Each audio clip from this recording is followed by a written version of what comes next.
You are listening to the Novel Writing Podcast, episode 25. Grab a cup, cozy up, and let's get to writing. Today's episode is the 21st of 60 daily episodes that pair with videos of Haley's 60-day novel writing challenge. You can watch the first 5 days of the challenge for free on Haley's YouTube channel, and the link to that is in the description. Day 21 of the challenge is about filling in the holes.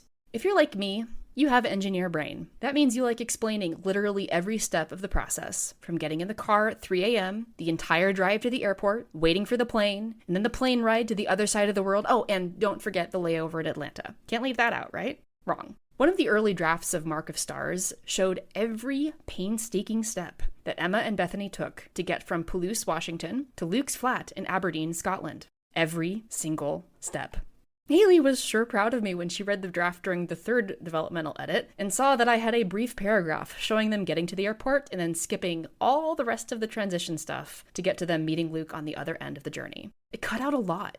It got rid of a character that I actually brought back for book 2, and it made the reading a lot easier. Notice, though, that it took me 3 drafts to get to that point. I evolved through the drafts. I didn't do it perfectly the first time, or even the second time, and it's probably still not perfect, but it's published now. Laying things out step by step does help establish chronology for yourself, though. If you know that the flight your character needs to be on leaves from Seattle at 6 a.m., but the earliest plane that lands from Spokane is midnight, that will determine when your characters have to leave to make it to the airport. That doesn't mean you include all those details in the book, but it establishes your timeline. I spent a lot of time researching flight patterns and even the train schedules in Scotland for how long it would take for Emma and Bethany to get to Aberdeen, then how much time it would take to get from Aberdeen to the Isle of Arran. When it turned out that I didn't actually need that level of detail for the story, it absolutely helped me know how long things take, and that let me introduce some surprise for the characters as to how much time had actually passed in transit, and how long they had left to make it to Goatfell before the deadline.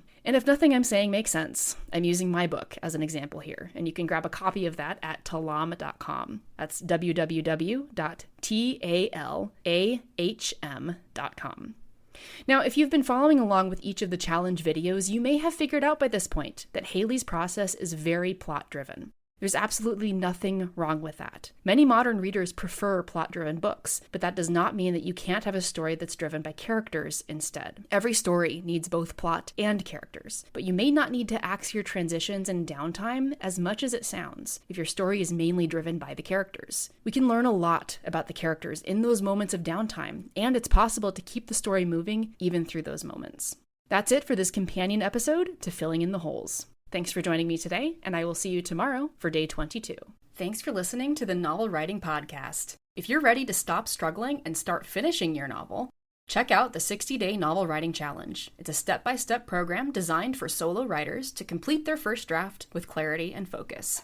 Visit the link in the description to learn more.